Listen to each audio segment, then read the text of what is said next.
नमस्कार प्यारे साथियों, कैसे हो आप सभी लोग। आई होप बहुत अच्छे होंगे। और आज की वीडियो अब तक की सबसे बेस्ट वीडियो होने वाली हमारे इस चैनल पे, तो उसके लिए आप लोगों को बहुत ज़्यादा सपोर्ट प्रोवाइड करना है इस चैनल को, ताकि आप लोगों के द्वारा जो ये प्यार और सपोर्ट प्रोवाइड किया जाए उसके बिहाफ पे हम लोग बहुत अच्छा कंटेंट लाते रहे इस चैनल पे।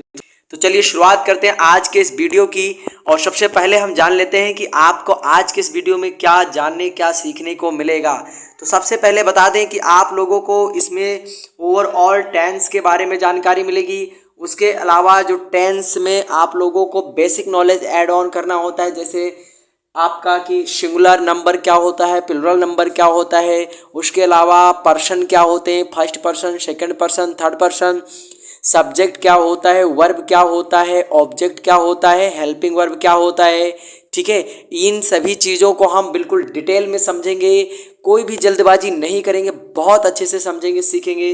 तो चलिए सेशन की शुरुआत करते हैं। लेकिन उससे पहले एक चीज़ आप लोगों से कहना चाहूँगा कि इस वीडियो को हम इस पर्पज़ से बनाए हैं कि आप लोगों का डाउट क्लियर हो, आप लोगों को नॉलेज बढ़े, आप लोगों की नॉलेज बढ़े, आप लोगों को बहुत अच्छे से इंग्लिश बोलना आ जाए, इंग्लिश लिखना आ जाए, इंग्लिश पढ़ना आ जाए। तो बात करते हैं कि एक टेंस होता क्या है। Why do we need to tense, why do we need to read tense, हमें टेंस पढ़ने की ज़रूरत क्यों होती है, हमें इस टॉपिक को ही क्यों पढ़ना चाहिए। तो साथियों, कोई भी चीज़ की शुरुआत करने से पहले हमें दो प्रश्न करना चाहिए। पहला क्या, उसके बाद में दूसरा क्या, क्यों। पहला क्या और दूसरा क्यों, यानी व्हाट एंड व्हाई। तो व्हाट में क्या है आज का आंसर, टेंस। ठीक है, और व्हाई क्यों, वो दोनों आंसर हम देख लेते हैं। पहला व्हाट इज टेंस, टेंस क्या है। ठीक है, तो टेंस बिहेव अकॉर्डिंग टाइम्स। ठीक है, tenses behave according times, tense क्या करते हैं, टाइम के अकॉर्डिंग बिहेव करते हैं। Like tense is equal to times. Tense क्या है, टेंस को अगर आप किताबों में देखोगे तो लिखा हुआ मिलेगा काल या समय, जिसका मतलब होता है कि हमने क्या किया है कि ट्रांसलेशन का जो पार्ट है टेंस, टेंस में भी कई सारे कैटेगरीज बना दी हैं कि हम अकॉर्डिंग टू टाइम पढ़ेंगे इन्हें। यानी कि प्रेजेंट टेंस को लेकर चलेंगे हम वर्तमान समय में, और पास्ट टेंस को लेकर चलेंगे हम भूतकाल में, इसका मतलब कि बीता हुआ समय, और फ्यूचर टेंस को लेकर चलेंगे आने वाले समय के लिए। ठीक है, टेंस को हमने क्या किया, तीन कैटेगरी में बांटा समय के अनुसार। तो टेंस क्या है, समय के अनुसार कार्य करता है या बिल्कुल समय की तरह है। अंग्रेजी भाषा सीखने के लिए टेंस हमें इसलिए पढ़ना होता है ताकि हम अकॉर्डिंग टू टाइम टेंस का ट्रांसलेशन सीख सकें। English translation, Hindi to English, English to Hindi सीख सकें। टेंस क्या है अब आपको मालूम चल गया होगा। ठीक है, अब हम बात करते हैं इसकी इंपॉर्टेंस क्या है, या फिर जो कि हमारा दूसरा क्वेश्चन था व्हाई। ठीक है, तो to translate a language into another language, हमारा जो टेंस पढ़ने का मोटो होना चाहिए, जो मकसद होना चाहिए, वो सिर्फ ये नहीं होना चाहिए कि हमें किसी भाषा को दूसरे भाषा में अनुवाद करना है। We have to translate a language into another language, this should not be our motto. हमारा पर्पस क्या होना चाहिए कि हमें इसके जो बेसिक टू एडवांस रूल है वो सभी क्लियर होने चाहिए। हमें बहुत अच्छे से ट्रांसलेशन बनाना आना चाहिए। कोई भी व्यक्ति अगर कुछ सेंटेंस बोलता है तो आपके माइंड में तुरंत उसका स्ट्रक्चर फ्रेम हो जाना चाहिए, इसका मोटो ये होना चाहिए। ठीक है, और सिर्फ यही नहीं होना चाहिए आपका पर्पस, सिर्फ रीडिंग राइटिंग नहीं होना चाहिए, आपका मकसद क्या होना चाहिए, स्पीकिंग भी होना चाहिए। ठीक है, तो आप लोगों को इसका भी मतलब पता चल गया होगा कि इसका, तो आप लोगों को व्हाई का भी आंसर मिल गया होगा। अब बात करते हैं आगे, आगे चलकर बात करते हैं कि और आगे इसमें क्या क्या देखने सुनने समझने को आप लोगों के लिए लेकर आया हूं मैं। जैसा कि आप सभी लोग जानते हो, टेंस के तीन पार्ट्स होते हैं। पहला है प्रेजेंट टेंस, दूसरा है पास्ट टेंस, तीसरा है फ्यूचर टेंस। ठीक है, वन बाय वन एग्जाम्पल देख लेते हैं। पहला क्या है, आई ईट द फूड, मैं खाना खाता हूँ, यानी जो कुछ भी वर्तमान में है, जो कुछ भी प्रेजेंट टाइम में रनिंग हो रहा है। लाइक मैं आप लोगों को पढ़ा रहा हूँ, आप लोग पढ़ रहे हो, मैं मोबाइल चला रहा हूँ, मैं खाना खाता हूँ, मैं स्कूल पहुँच चुका हूँ। ठीक है, मैं सुबह से ये काम कर रहा हूँ। इस प्रकार के जितने भी सेंटेंस जिसमें आपको हैं, हूँ, ही लगा हुआ मिल जाए, वो क्या होते हैं, वो प्रेजेंट टेंस होते हैं, वो वर्तमान काल के अंडर में आते हैं। ठीक है, जब भी आपको सेंटेंस में मिले कि था, थी, थे, लिया, दिया, खाया, पिया, ठीक है, नाचा खेला कूदा, यानी है हु लगा ना मिले ना ही था थी मिले तब भी आपका पास्ट में माना जाएगा। ठीक है, चुका था चुकी थी इस प्रकार के जो आपको मिले वो पास्ट टेंस में हो जाएंगे। ठीक है, उसके बाद में जैसे आई एट द फूड, मैंने खाना खाया, इसका मतलब कि मैं खाना खा लिया, मैंने खाना खा लिया है। ठीक है, मुझे खाना खाए हुए काफ़ी समय हो चुका है। अब बात करते हैं फ्यूचर टेंस की। फ्यूचर टेंस की बात करें तो I will eat the food, मैं खाना खाऊंगा। I will go to the school, मैं स्कूल जाऊंगा। ठीक है, I will do this, I will do that, मैं ये करूंगा, मैं वो करूंगा। जहां भी आपको वाक्यों के अंत में गा गी गे लगे हुए मिले वो क्या होते हैं, वो फ्यूचर टेंस होते हैं। आशा करता हूँ बहुत अच्छे से समझ में आया होगा। बढ़ते हैं आगे। टेंसेज को सीखने के लिए कुछ बेसिक रूल हैं, जो कि पहला आपका आता है नंबर, यानी वचन कितने होते हैं। नंबर क्या है, पहली बात तो नंबर से सीधा सा सेंस है सिंगुलर नंबर और प्लुरल नंबर, एक वचन और बहुवचन। ठीक है, तो जब भी आप लोगों को कहीं पर भी सिर्फ एक व्यक्ति, एक वस्तु, एक स्थान के बारे में जानने को मिले तो वह उसे एक वचन संज्ञा कहेंगे। समझे? When you will get to see about one person, one thing, one place, it is called singular noun. Clear? जैसे नाइफ, गर्ल और बॉय। ठीक है, या फिर इसके हाथ में जो एक बुक है हम उसे कह सकते हैं अ बुक। ठीक है, एक यानी कि एक चाकू है, एक लड़की है और एक लड़का है, एक किताब है। ठीक है, तो ये सिंगुलर नंबर हो गया। कौन सा नंबर हो गया? सिंगुलर नंबर हो गया। इसे आप कंसीडर करेंगे एक वचन में। जब भी आपको एक व्यक्ति, वस्तु, एक स्थान के बारे में जानकारी मिले तो एक वचन संज्ञा हो। अब बात करते हैं हम प्लुरल नंबर की। प्लुरल नंबर का सीधा सा मतलब होता है बहुवचन। जब भी आपको एक से अधिक व्यक्ति, वस्तु या स्थानों के बारे में जानने सुनने को मिले तो उसे हम क्या कहेंगे?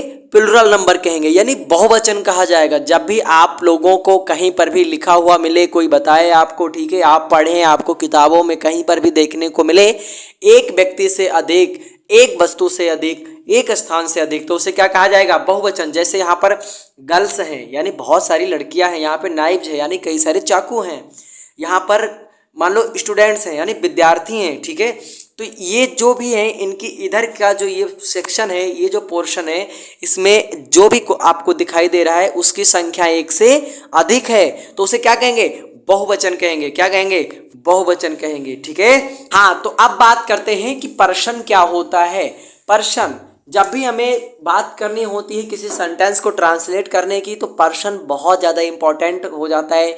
आप इसी के अकॉर्डिंग हेल्पिंग वर्ब्स का प्रयोग करते हैं। जैसे मैंने बोला फर्स्ट पर्सन, तो आप लोगों को तुरंत आइडिया हो गया प्रथम पुरुष। ठीक है, या फर्स्ट पर्सन मतलब क्या हो जाएगा? तो साथियों अब हम बात करते हैं पर्सन की। पर्सन आपके लिए बहुत ज़्यादा इंपॉर्टेंट हो जाता है जब आप किसी सेंटेंस को ट्रांसलेट करते हैं। ठीक है, तो पर्सन के अकॉर्डिंग ही आप वर्ब लगाते हैं। अब बात करते हैं पर्सन होता क्या। दरअसल पर्सन कितने होते हैं? पर्सन 3 प्रकार के होते हैं। पर्सन आप लोगों को भी क्लियर विजिबल हो रहा होगा, फर्स्ट पर्सन, सेकेंड पर्सन और थर्ड पर्सन। ठीक है, फर्स्ट पर्सन में आई आता है और वी आता है। आई हमारा सिंगुलर नंबर होता है यानी एक वचन होता है, बी हमारा प्लुरल नंबर होता है यानी बहुवचन होता है। ठीक है, अभी हम सब एकदम डिटेल्स में देखेंगे, आपको घबराने की जरूरत बिल्कुल भी नहीं। अगर थोड़ा सा समझ में नहीं आ रहा तो धैर्य बनाए रखें। वीडियो जैसे जैसे आप वीडियो अंत तक देखते जाएंगे, आगे बढ़ते जाएंगे, चीज़ें आप लोगों के लिए क्लियर होती जाएंगी। अब सेकंड पर्सन की बात करें तो यू को सेकंड पर्सन माना जाता है और यही सिंगुलर और प्लुरल दोनों होता है। ठीक है, अब बात करते हैं थर्ड पर्सन की। थर्ड पर्सन में कंसीडर किया गया ही को, सी को, इट को और दे को। ठीक है, और जो हमारा ही, सी, इट होता है ये सिंगुलर होता है और दे हमारा कैसा होता है? प्लुरल होता है। यानी ही, सी, इट जितने भी होते हैं थर्ड पर्सन होते हैं और दे क्या होता है? प्लुरल होता है। ठीक है, तो जो फर्स्ट पर्सन होता है वो हमेशा स्पीकर होता है यानी बोलने वाला होता है। लाइक मैं अभी आप लोगों को पढ़ा रहा हूँ, I am teaching you all. ठीक है, तो इसमें जो आई आगे लगकर आया इसका क्या मतलब निकला सीधा कि आई यानी स्पीकर, मैं बोलने वाला, यानी मैं आप लोगों को पढ़ा रहा हूँ तो मैं ये बात बोल रहा हूँ आप लोगों से। तो मैं किसके बारे में बोल रहा हूँ? अपने बारे में बोल रहा हूँ कि मैं काम को कर रहा हूँ, मैं आप लोगों को पढ़ा रहा हूँ। तो जो फर्स्ट पर्सन होगा वो क्या होगा? वो बोलने वाला होगा। फर्स्ट पर्सन हमेशा स्पीकर होता है। ठीक है, और सेकंड पर्सन हमेशा लिसनर होता है। मैंने आप लोगों को बोला कि जैसे मान लीजिए मैंने रमेश किसी का नाम है, मैंने बोला रमेश मैं तुम्हें पढ़ा रहा हूँ, या फिर मैं बोलूँ कि मैं तुम्हें पढ़ा रहा हूँ, तो जब भी यू आएगा सेंटेंस में तो वो क्या हो जाएगा, सेकंड पर्सन हो जाएगा। और जब भी आई आएगा वो फर्स्ट पर्सन हो जाएगा। जब भी बी आएगा, बी का मतलब होता है हम, यानी कि हम खाना खा रहे हैं, ठीक है। मैंने मान लिया कि किसी ने मुझे फ़ोन किया और मैंने क्या बोला कि वी आर हैविंग डिनर, हम क्या कर रहे हैं, डिनर कर रहे हैं, ठीक है। तो उसमें क्या हो जाएगा, बी, हम पहले अपने बारे में बात कर रहे हैं। हम किसके बारे में बात करें, अपने बारे में, लेकिन हम कई सारे लोग हो सकते हैं ना, कोई संख्या तो निश्चित ही नहीं है कि हम कितने लोग हैं। तो आई एक को रिप्रेजेंट करता है यानी सिंगुलर को, और बी किसको रिप्रेजेंट करता है, फर्स्ट पर्सन और प्लुरल नंबर को। क्लियर हो गई बात। अब बात करते हैं थर्ड पर्सन की। थर्ड पर्सन वो होता है जिसके बारे में बात की जाती है। जैसे कि मैंने बोला they are bathing in the river, they are bathing in the river, वह नदी में नहा रहे हैं। He is swimming in the river. She is cooking the food. It is looking good.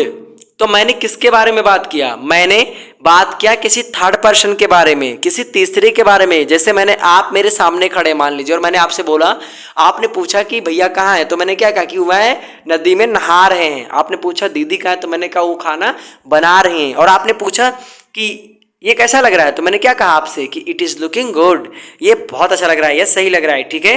They are bathing in the river, वह नदी में नहा रहे हैं, तो वह भी क्या है, एज लाइक बी, दे भी सिंगुलर नहीं है, दे भी क्या है, प्लुरल है, यानी एक से अधिक हैं। वह मतलब एक से अधिक हैं, कोई निश्चित संख्या नहीं दी है कि कितने लोग हैं, इसी वजह से इसे क्या कहा जाता है, प्लुरल कहा जाता है। तो दे क्या है, थर्ड पर्सन प्लुरल नंबर है। तो एक बार दोबारा देख लेते हैं, चीजों को अच्छे से समझ लेते हैं। जैसे कि मान लीजिए यहाँ पर एक टीचर है और वो टीचर कह रही है कि I am your English teacher. इनका फर्स्ट डे था क्लास में और इन्होंने बच्चों से इंट्रोडक्शन में बोला कि I am your English teacher, I will teach you English, ठीक है।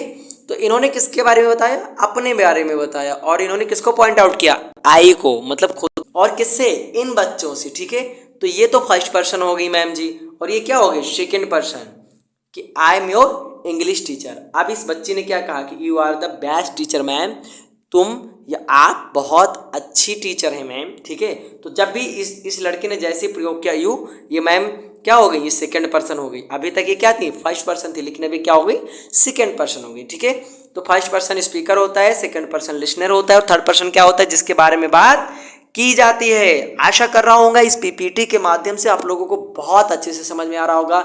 गाइज बहुत मेहनत की है मैंने इसको बनाने में, बहुत सारा टाइम मैंने लगाया है। एक अच्छा कंटेंट लाने में एक टीचर को ही पता होता है कि कितनी मेहनत करता है वो। तो आप लोग प्लीज़ बहुत ज़्यादा सपोर्ट कीजिए अपने दिल की गहराइयों से। तो एक बार और बात कर लेते हैं थर्ड पर्सन की। जैसे ये जो मैम है ये बहुत एंग्री हो जाती हैं, किन पे, इन बच्चों पे, बिकॉज ये बच्चे क्या कर रहे हैं, विस्परिंग कर रहे हैं, यानी फुसफुसा रहे हैं, आपस में कुछ बातचीत कर रहे हैं, ठीक है। तो ये मैम कह रही है कि I will complain you to your father. मैं यानी फर्स्ट पर्सन, यू यानी सेकेंड पर्सन, और योर फादर यानी थर्ड पर्सन, मैं तुम्हारी शिकायत तुम्हारे पिताजी से करूंगी, ठीक है।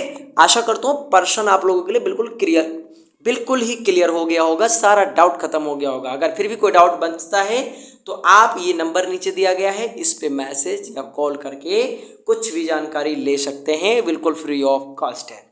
अब बात करते हैं सब्जेक्ट की, कि सब्जेक्ट क्या है। सब्जेक्ट को सुनते ही हमें बचपन का रटा रटाया ज्ञान आ जाता है याद, ठीक है। जैसे कि कर्ता, काम करने वाले को कर्ता कहते हैं, लेकिन क्या इतना एनफ है, बिल्कुल भी नहीं। तो चलिए डिटेल में जानते हैं। जैसे आप लोगों ने जो सुना है उसी को अगर हम पॉइंट आउट करें तो क्या लिखा हुआ है, are doer performs an action in a sentence.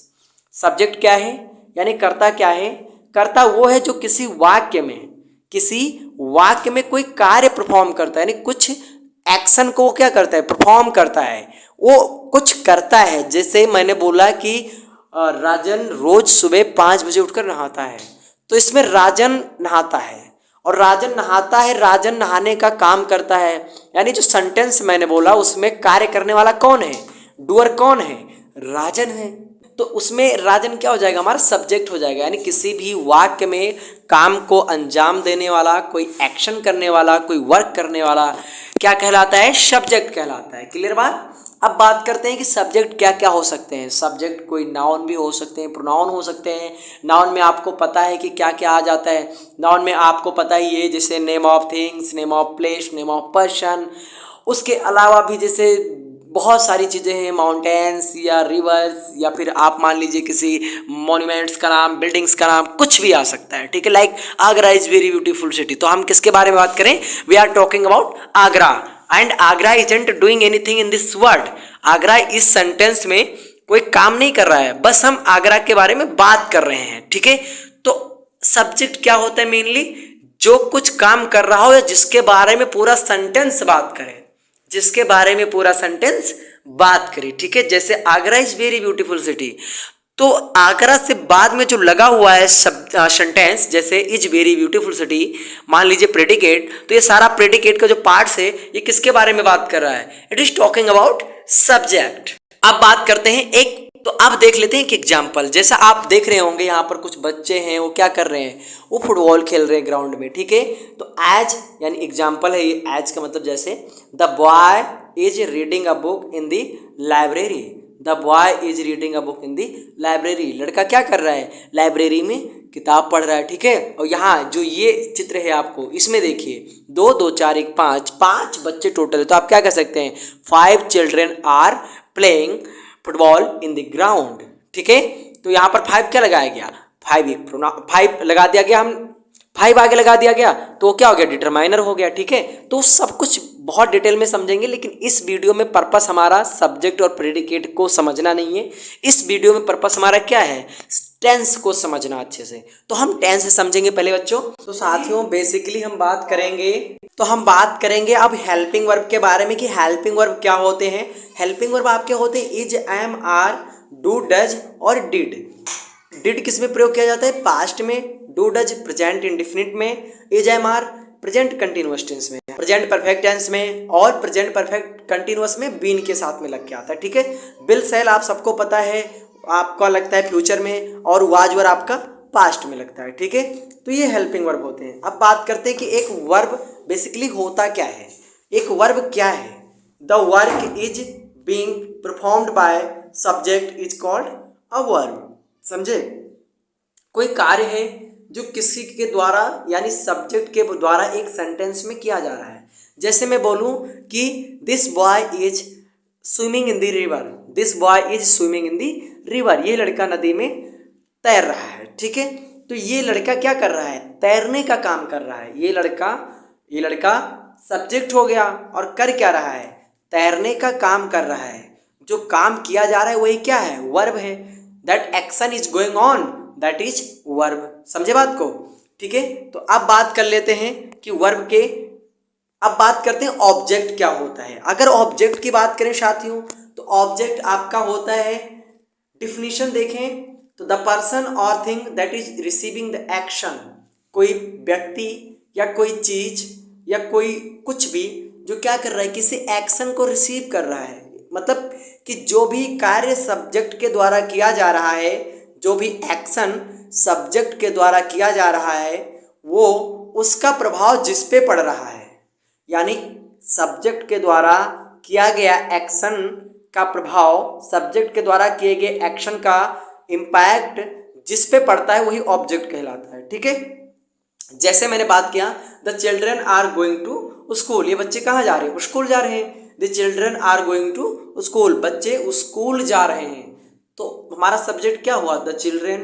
काम क्या कर रहे हैं? गोइंग यानी जाने का। और लेकिन कहाँ, किस पर प्रभाव पड़ रहा है? ठीक है, इन सब्जेक्ट के द्वारा किए गए एक्शन को कौन रिसीव कर रहा है? तो स्कूल रिसीव कर रहा है। Shyamu will meet Ramu today. Shyamu Ramu से मिलेगा, लेकिन कब? आज। ठीक है, तो रामू टुडे क्या है? आपका ऑब्जेक्ट है।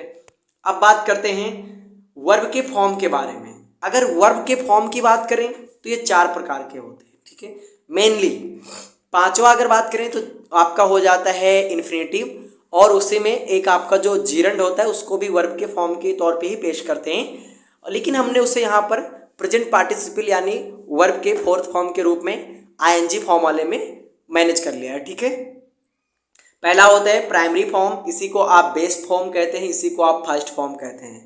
जब भी आपको लगे कि फर्स्ट फॉर्म वर्ब की फर्स्ट फॉर्म का प्रयोग करना है तो गो, कम, ईट, बाथ, ठीक है, और आपका डांस, सिंग, ये सब यूज किए जाते हैं। लेकिन जब आपको सिंपल पास्ट यानी B2 का प्रयोग करना है तो आप लगाएंगे वेंट, केम, एट, यानी सेकेंड फॉर्म, ठीक है। और जब भी आपसे बात करें कि पास्ट पार्टिसिपल लगाना है आपको, यानी V3 वर्ब के थर्ड फॉर्म का प्रयोग करना है तो गॉन, कम, ईटेन, ठीक है। बहुत सारे में लगता है ईडी लगाया कर बनाया जाता है थर्ड फॉर्म, ठीक है। जैसे डांसेड हो जाएगा आपका, बाथेड हो जाएगा, बाथ डांस्ड, ठीक है, रीच्ड, अराइव्ड, ये सभी आपके क्या हो जाएंगे, ये थर्ड फॉर्म हो जाएंगे। बात करें अगर प्रेजेंट पार्टिसिपल की यानी वर्ब के फोर्थ फॉर्म की तो क्या हो जाएगा बच्चों, गोइंग हो जाएगा, कमिंग हो जाएगा, ठीक है, ईटिंग हो जाएगा, सिंगिंग हो जाएगा, डांसिंग हो जाएगा, अराइविंग हो जाएगा, रीचिंग हो जाएगा, ठीक है। अब हम बात करते हैं प्रेजेंट टेंस की, जिसकी तैयारी अभी तक हमने की है, यानी इसी टेंस को पढ़ने के लिए हमने बेसिक से वीडियो की शुरुआत की है, ताकि इस टेंस में या फिर इसके बाद आने वाले पास्ट और फ्यूचर टेंस में कोई दिक्कत हमें ना हो। तो हम बात करते हैं प्रेजेंट टेंस की। स्पेलिंग यहाँ पर थोड़ी सी मिस्टेक है, वो आप सही कर लेना, ठीक है बच्चों। तो बात करते हैं present indefinite tense. Present tense के कितने पार्ट्स होते हैं, 4 पार्ट्स होते हैं। Present indefinite tense, present continuous tense, present perfect tense, present perfect tense, और आपका आ जाता है present perfect continuous tense. Present indefinite tense, present continuous tense, present perfect tense, और आ जाता है बच्चों हमारा प्रेजेंट परफेक्ट टेंस, ठीक है। अब प्रेजेंट इंडेफिनिट टेंस से हमें क्या पता चलता है, प्रेजेंट इंडेफिनिट टेंस के जो वाक्य होते हैं, इसके अंतर्गत जो बनाने वाले सेंटेंस होते हैं, उन वाक्यों से हमें कर्ता के बारे में कोई निश्चितता नहीं पता चलती है, कन्फर्मेशन नहीं मिलता। हमें सिर्फ ये पता चलता है कि कार्य होता है, उसके बारे में कोई निश्चित जानकारी नहीं मिलती है, इस वजह से इसे अनिश्चित काल कहते हैं। प्रेजेंट कंटिन्यूअस में कार्य लगातार चलते रहते हैं, कार्यों का लगातार जारी रहना पाया जाता है, इस वजह से इसे कंटिन्यूअस कहा गया है, ठीक है, लगातार जारी है, यानी वर्तमान में लगातार जारी रहने वाले काल या कार्य या एक्शन, ठीक है। प्रेजेंट परफेक्ट टेंस का मतलब होता है कि कार्य को हुए अभी कुछ समय ही हुआ है, मतलब ज़्यादा टाइम नहीं हुआ है। जैसे वह स्कूल पहुंच गया है, उन्होंने खाना खा लिया है, हम घर पहुंच चुके हैं, ठीक है। अब बात करते हैं प्रेजेंट परफेक्ट कंटिन्यूअस टेंस की।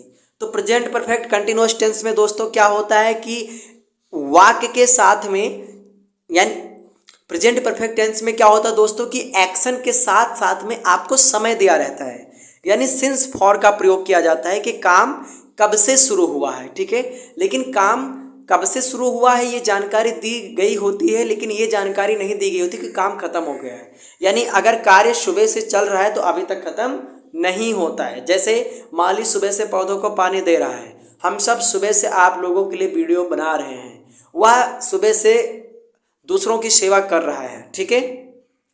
तो इस प्रकार के जितने भी सेंटेंस होंगे, इस प्रकार के जितने भी आपको टेंस मिले, तो दोस्तों ये बेसिक फार्मूला था आपको टेंसेज को पहचानने का।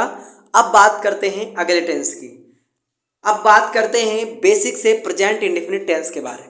प्रेजेंट इंडेफिनिट टेंस के बारे में बात करें साथियों, तो इसका आपको पहले ही बता दिया कि no definite confirmation about action, यानी जो एक्शन होता है प्रेजेंट इंडेफिनिट टेंस में, उसके बारे में कोई डिफिनिट कन्फर्मेशन यानी निश्चितता नहीं होती है, ठीक है। इस वजह से इसे अनिश्चित काल कहते हैं। पहचान की बात करें तो ता है, ती है, ते हो, ते है, ता हूँ, ती हूँ इत्यादि शब्द आते हैं। जैसे मैं खाता हूँ, वह हंसते हैं, हम सब नहाते हैं, तुम जाते हो, वह लड़ते हैं, माली पौधों को पानी देता है, धोबी कपड़े धोता है, बच्चे स्कूल जाते हैं, पिताजी हमें स्कूल छोड़ते हैं, तुम बेवजह झगड़ा करते हो, प्रधानमंत्री भाषण देते हैं। सभी के अंत में क्या आ रहा है, ता है, ती है, ते हैं, है ना, ते हो, यही सब तो आ रहा है। तो इन सबको ट्रांसलेट करने के लिए आपको प्रेजेंट इंडेफिनिट टेंस में सभी प्रकार के सेंटेंसेस के साथ, चाहे वो अफर्मेटिव यानी सकारात्मक, चाहे वो नेगेटिव यानी नकारात्मक, चाहे वो इंट्रोगेटिव यानी प्रश्नवाचक, या फिर इंट्रोनेगेटिव यानी कि प्रश्नवाचक और नकारात्मक सेंटेंस हो, सबके साथ में वर्ब की फर्स्ट फॉर्म का प्रयोग करेंगे। समझे साथियों। अब बात करते हैं हम अगले तो अब बात करते हैं रूल्स की। अफर्मेटिव सेंटेंसेज को बनाने के रूल्स क्या होते हैं, यानी प्रेजेंट इंडेफिनिट के अफर्मेटिव सेंटेंसेज को बनाने के रूल क्या होते हैं। तो साथियों ये स्ट्रक्चर लिखा हुआ है। इस स्ट्रक्चर में बताया गया कि सबसे पहले आपको सब्जेक्ट लगाना है, वर्ब की फर्स्ट फॉर्म लगानी है, यस और ईएस लगाना है, उसके बाद में आपको सब्जेक्ट लगा देना है। यस या ईएस आपको कहाँ पर लगाना है, किसके साथ लगाना है, ये भी सुन लीजिए। यस या ईएस आपको कर्ता के अनुसार लगाना है, जैसे ही, सी, इट, नेमिंग वर्ड, या फिर आपके सभी सिंगुलर नंबर होंगे और थर्ड पर्सन होंगे। सिंगुलर नंबर भी आप पढ़ चुके हैं अभी, और आपने पढ़ा है थर्ड पर्सन भी। तो आपको कहाँ पर सिंगुलर नंबर मिलेगा, कहाँ पर थर्ड पर्सन मिलेगा, इसकी प्रैक्टिस आपको करनी पड़ेगी। किसके साथ यस या ईएस लगाना है, इसकी प्रैक्टिस आपको करनी पड़ेगी, ठीक है। तो आपको यस या ईएस लगा देना है ही, सी, इट और नेमिंग वर्ड्स के साथ, सिंगुलर नंबर थर्ड पर्सन के साथ। लेकिन एक बात का खास ध्यान रखें, दे के साथ में या फिर किसी भी प्लुरल सेंटेंस के साथ में, जैसे यहाँ पर दिया हुआ है नाम, लेकिन अगर आपको किसी सेंटेंस में एक से अधिक कुछ मिल जाए, व्यक्ति, वस्तु या नाम, तो उसे प्लुरल मानेंगे और आप उसके साथ वर्ब की फर्स्ट फॉर्म में यस या यस का प्रयोग नहीं करेंगे, समझे। अब बात करते हैं एक एग्जाम्पल की, जैसे मैं बाजार जाता हूँ, आई गो टू द मार्केट, वह बाजार जाता है, तो इसका क्या बनेगा, ही गोज टू मार्केट, समझे बात को। तो ही के साथ हमने क्या लगाया, गोज लगाया। जितने भी आपके वर्ड होंगे, जितने भी आपके वर्ब होंगे, वो समाप्त हो रहे होंगे किससे, यस, एच, सी, एच, एक्स, या फिर आप मान लीजिए ओ से, ठीक है। तो उनके साथ में आपको ई एस का प्रयोग करना है, ठीक है। जैसे गो, तो गो का क्या हो जाएगा, गोज, ठीक है। तो उसी के हिसाब से आपका, जैसे रन है तो रन में यस लगाना है, ईट है तो आप में ईट्स लगाना है, ठीक है। सिंग है तो उसमें आपको सिंग यस कर देना है। बस बहुत सिंपल रूल है, ज़्यादा कुछ इसमें सोचने वाली बात नहीं है। अगर आप कहेंगे तो उस पर भी एक सेपरेट वीडियो बना देंगे। तो बढ़ते हैं वीडियो में आगे और देखते हैं कि नेगेटिव सेंटेंसेस को कैसे ट्रांसलेट करेंगे। जैसे स्ट्रक्चर दिया हुआ है, subject plus do, does, not का प्रयोग करेंगे, डू नॉट या डज नॉट। अब डू नॉट किसके साथ लगेगा, प्लुरल नंबर के साथ, और सिंगुलर नंबर के साथ क्या लगेगा, डज नॉट। डज नॉट को आप डजंट और डू नॉट को आप डोंट भी लिख सकते हैं, ठीक है। उसके बाद में आप वर्ब की फर्स्ट फॉर्म, उसके बाद में आप ऑब्जेक्ट लगा देंगे। यानी अगर कोई सेंटेंस है कि जैसे मैंने बोला मैं रोज बाजार नहीं जाता हूँ, तो इसका क्या बनेगा, I don't go to market daily, या फिर आप लिख सकते हैं I do not go to market daily. यहाँ पर लिखा हुआ है I don't go for a walk in the morning, मैं सुबह घूमने या टहलने नहीं जाता हूँ, ठीक है। She doesn't know to cook good food, वह अच्छा खाना बनाना नहीं जानती है, तो सी के साथ में क्या लगाया हमने, डजंट लगाया। आप डज नॉट भी लगा सकते हैं। तो इसकी आपको प्रैक्टिस के लिए कुछ सेंटेंस अंत में दिए गए हैं, उससे प्रैक्टिस करेंगे तो बहुत अच्छे से क्लियर हो जाएगा। अब बात करते हैं इंटेरोगेटिव सेंटेंसेज की। हमारे जो प्रश्नवाचक वाक्य होते हैं, आप उनको कैसे ट्रांसलेट करेंगे। प्रश्नवाचक वाक्य दो प्रकार से पूछे जाते हैं हमेशा। एक होता है क्या से शुरू होने वाले प्रश्न, यानी यस या नो टाइप्स वाले। जब भी आपसे पूछा जाए कि do you live in Delhi, क्या आप दिल्ली में रहते हैं, डू यू, हाँ, जैसे आपसे मैंने प्रश्न पूछा do you take breakfast early in the morning, क्या आप सुबह जल्दी ब्रेकफास्ट खा लेते हैं। तो आपसे पूछा जा रहा है क्या आप ऐसा करते हैं, क्या आप यहाँ रहते हैं, क्या आप इन्हें जानते हैं, क्या आप जल्दी सोते हैं। तो जब भी वाक्यों के प्रारंभ में ही क्या मिल जाएगा बच्चों हमको, तो हमें उसके लिए क्या करना है, क्या कि अंग्रेजी व्हाट का प्रयोग नहीं करना है हमें, ठीक है। हमें उसके लिए क्या करना है, उसके लिए हमें डू डज का प्रयोग करना है, यानी टेंस के हेल्पिंग वर्ब का प्रयोग पहले करना है, उसके बाद में सब्जेक्ट का, उसके बाद में वर्ब की फर्स्ट फॉर्म का, उसके बाद में ऑब्जेक्ट का, फिर क्वेश्चन मार्क का, ठीक है। यानी ऐसे सेंटेंसेस जिनका आंसर आप सिर्फ हाँ या ना में दे सकें, यस या नो में डिलीवर कर दें आंसर आप, उसको बनाने के लिए आपको क्या करना पड़ेगा, जैसे यहाँ पर है ना, उसको बनाने के लिए आपको सिर्फ डू डज पहले या फिर सब्जेक्ट, डू डज पहले, उसके बाद में सब्जेक्ट, उसके बाद में वर्ब की फर्स्ट फॉर्म, उसके बाद में ऑब्जेक्ट लगा देंगे। अब बात करते हैं WH फैमिली की। तो जो आपका WH फैमिली टाइप्स वाले होते हैं, उसमें आपको WH फैमिली टाइप का मतलब क्या होता है, पहली बात ये समझ लीजिए। जैसे यहाँ पर लिखा है what, when, why, where, which, whom, who, how, ये सब जनरली, या फिर आप देख पा रहे होंगे कि मैक्सिमम सभी वर्ड के साथ में, सभी वर्ड के आगे WH लिखा हुआ है, इसी वजह से इसे WH फैमिली कहते हैं। अब WH फैमिली कहते हैं तो ये वाक्यों के बीच में आते हैं, ये प्रश्नवाचक शब्द वाक्यों के बीच में आते हैं। जैसे तुम कहाँ रहते हो, तुम कितने बजे सोकर उठते हो, तुम कब पढ़ते हो, तुम कब खाना खाते हो, तुम कहाँ पढ़ते हो, तुम कैसे स्कूल जाते हो, ठीक है। तो ये वाक्यों के बीच में आ रहे हैं, क्या, कब, कहाँ, कैसे, कितना, किसका, ये सब किसके बीच में आ रहे हैं?